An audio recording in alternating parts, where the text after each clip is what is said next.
歡迎嚟到暖意廚房。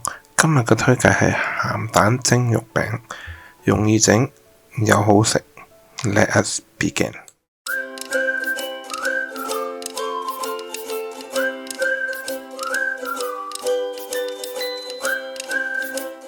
Hello，我係暖意廚房大叔。今日我要整嘅呢就係鹹蛋蒸肉餅。我知道而家呢好多地方呢都買唔到新鮮肉，喺香港嘅話，咁點樣呢可以用雪藏啊或者冰鮮肉呢一樣整到好食嘅肉餅，同埋同新鮮嘅呢冇乜分別呢？最緊要呢就點樣去解凍同埋開頭嘅工序，咁我會示範俾你哋睇嘅。咁因為呢喺美國呢，其實冰鮮同急凍嘅肉呢係好普遍嘅，因為地方遠啊，係一個喺屠房去到超級市場呢個地方比較遠，所以呢我哋呢同埋好多時呢我哋一買餸係買一個禮拜嘅，跟住擺雪櫃嘅，所以呢個呢係好普通嘅事，基本上家常便飯。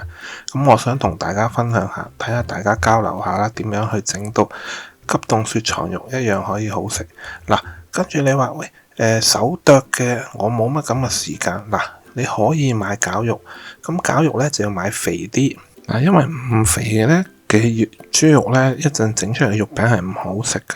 另外一樣呢，就係一樣要剁。點解呢？我一陣話俾你聽。而家等我哋即刻嚟做。Let us begin。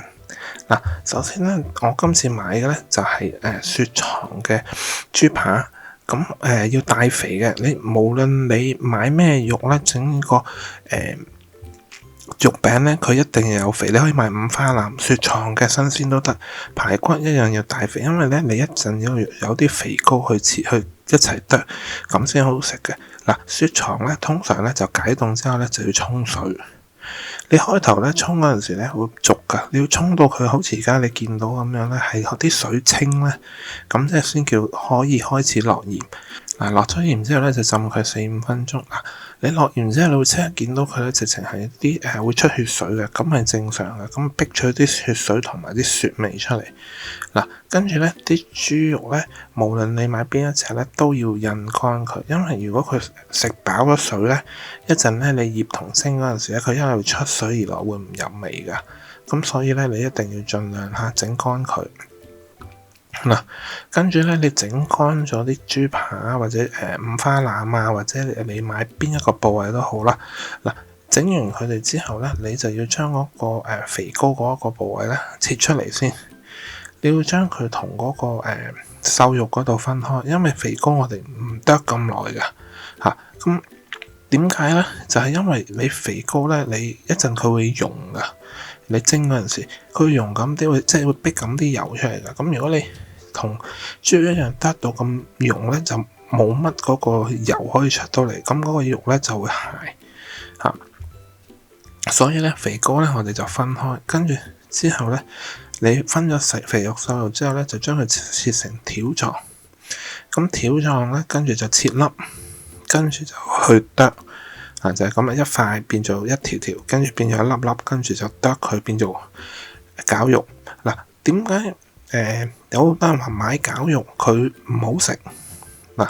你見到嘅頭先呢啲呢，你唔理買五花腩啊嗰啲都有個根嘅。我唔記得攞個鹹蛋出嚟，鹹蛋我哋要熟鹹蛋，咁你可以去蒸熟佢，或者去煮就咁煲熟佢都得。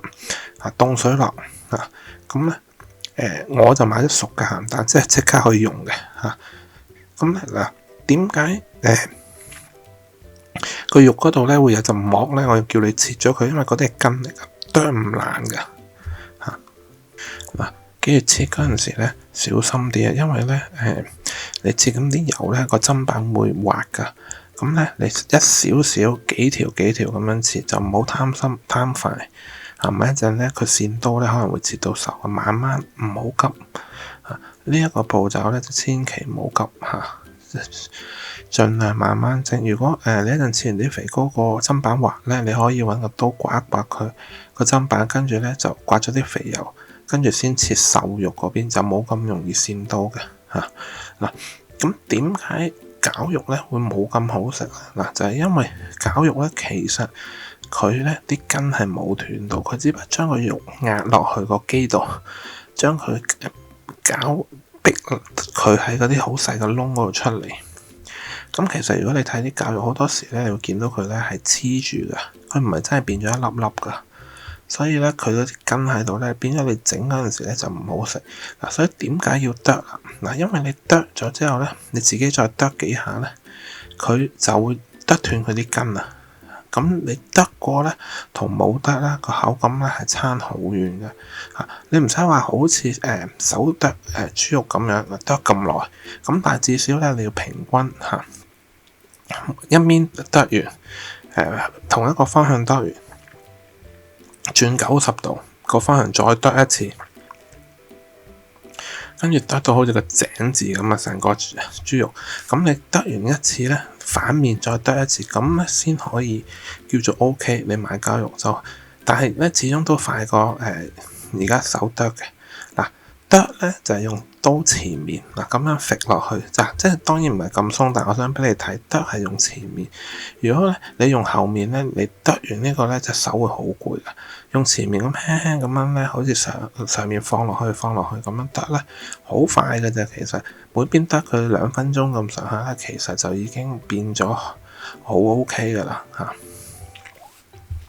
嗱，點解我嘥咁長時間俾你睇咧？就係因為其實剁肉啦嚇，點解成個嗰個肉餅好食就係喺呢度。唔理你買任何豬肉，只要你有豬肉同埋有個肥膏喺度咧，其實佢就已經可以整到好食嘅肉餅。當然啦，你唔好話買咩豬劈劈啊嗰啲咁嘅位，嗰個比較韌嗰啲位。但係如果一般嚟講咧，你買翻嚟只要佢連個豬肉有連肥嘅部分嗰啲位咧，其實都 OK 嘅嗱。因為雪藏咧，其實豬扒啊或者梅頭嗰啲咧就會容易啲嘅，咁啊容易啲買到嗰啲雪藏，或者係即係整咧都方便啲，因為個肥唔會話幾層，你買5花腩唔掂啦，你要切一層肥一層瘦肉太多功夫嗱，你剁到2-3次之後咧，差唔多你就可以將個肥膏擺落去，跟住一齊剁。咁再剁多佢1-2次之後咧，你就可以成個反轉另外一面，再剁佢2-3下，咁基本上你就見到佢變咗好似餃肉咁，但係又有啲肉咧係大粒啲嘅，咁有啲大細粒，咁個口感咧就更加好。所以點解話手剁豬肉咧？佢其實就係想咁樣。但係如果你話喂，我冇時間，你用咗餃肉唔緊要，因為餃肉我都唔係講咗，佢會有啲筋噶嘛。咁所以咧，你切咗嗰啲筋之後，其實佢就變咗一粒粒，咁其實就得。但係咧，你買餃肉記住要買肥啲，因為咧你餃肉你自己好難控制。你如果你買呢啲豬肉翻嚟你自己切咧，你肥膏多你可以落少啲，咁你去湊夠佢。咁大概落幾多肥膏咧？大概係1/4，即係4/3係瘦肉，1/4係肥膏，咁落去咧就差唔多嘅。當然啦，你如果話想再滑啲再咩，你可以多少少肥膏，但係太肥咧就蒸出嚟咧都幾油嘅嚇。咁我就隨你啦。我切啲葱花咧就係一陣擺喺個肉餅上面嘅。咁另外咧薑咧就要切好細粒嗱。要有幾薄得幾薄個薑片嗱，切完啲薑片咧就變薑絲，幼嘅薑絲就再切成細粒，好細粒，即係基本上叫薑肉。但係咧我就唔建議你刨薑肉，因為刨薑肉咧刨咗薑嗰啲筋絲出嚟咧，擺落去食咧就會可能有渣。你咁樣切咧，切成一粒粒細粒嘅咧，咁咧就一陣咧你搞埋個肉餅咧，你係唔會食到噶。你根本唔知道係落咗薑嘅嗱，我有少少薑絲咧，就鋪喺上面。咁其他咧嗱，見到切嗱細粒，好細粒，慢慢做，唔好心急嚇。我係會換砧板嘅，因為我講咗啦，切完個豬肉之後咧，個砧板比較滑，容易跣刀啊。所以咧切呢啲葱啊薑咧，我會換過第二個砧板或者洗乾淨嘅砧板嗱。你見我整完個豬肉呢啲我都唔未落噶嗱，豬肉落少少鹽先。好少得，因為落得多咧，個豬肉會韌噶，所以好少鹽。跟住咧就水同埋生粉1:3，跟住落1湯匙嘅豉油，跟住落蠔油、胡椒粉就落去個豬肉度鹽同胡椒粉就落個豬肉，跟住其他嘢咧就落個水度攪勻佢。嗱，你見我鹹蛋又未出現啊？其他嘢嗱，因為其實咧你要攪完整咗個味之後咧，最尾咧先落鹹蛋同埋個薑粒，跟住咧連薑粒同鹹蛋嗰啲咧落去咧，你就先落酒嚇。酒咧就可以落鹹蛋嗰啲之前嘅，咁啊隨你嗱。而家咧就分3、4次啦，唔好一次過個豬肉食唔晒嗰啲水嘅，咁啊會變咗有啲水出嚟。你倒啲落去攪個豬肉，慢慢攪，跟住差唔多啦，跟住佢索晒咧，你又再加啲嗰個調味汁落去咧，再攪佢。咁你攪到最尾咧，你會見到個兜係乾㗎。佢因為嗰啲汁咧，嗰個調味料已經入晒落個豬肉入面，咁啊豬肉一陣食嗰陣時就好味嗱。你睇下嗱，你見我唔係落好鹹，因為你一陣會有鹹蛋，所以咧你見我時候嗰啲咧都唔係話份量好多，就算咁大兜豬肉嚇嗱，而家就落呢個薑粒嗱，鹹蛋我就切粒，你中意嘅可以切少少鹹蛋鋪面嚇個蛋白嚇，唔中意你可以全部落晒落去都得。咁有啲人問喂，點解唔用生嘅鹹蛋？好多人教都用生鹹蛋嗱。生鹹蛋咧，你要蒸熟嗰隻鹹蛋，咁變咗個豬肉咧就會蒸耐咗。你要控制咁多樣嘢咧，你成日煮，你煮好多次可能 OK， 頭1、2次煮咧好容易豬肉過熟噶。但係用我呢個方法咧，保證你個個都識整，個個都整到好食嘅鹹蛋蒸肉餅。你話鹹蛋蒸肉餅入面可以加咩？可以加冬菇啦、馬蹄啦，呢啲隨你，但就份量唔好太多，少少好啦。因為你太多變咗個豬肉咧整唔實啊，會散開㗎。臨尾再落多少少油，少少得啦。最主要係想佢食少少油，咁一陣就唔會黐碟，即係唔係你蒸完之後咧，佢會黐住喺隻碟度嗱。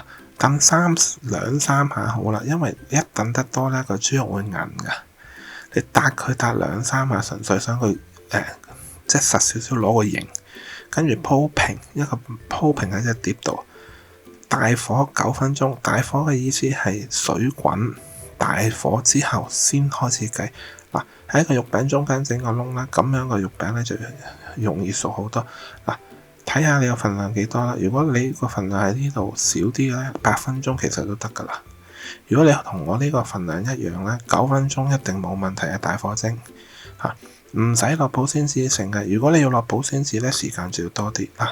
落完葱之後咧，就落啲熟滾油，哇！跟住一流啊，成個豬肉啊，所有嘢都非常之就係咁簡單。如果我整到，你都整到。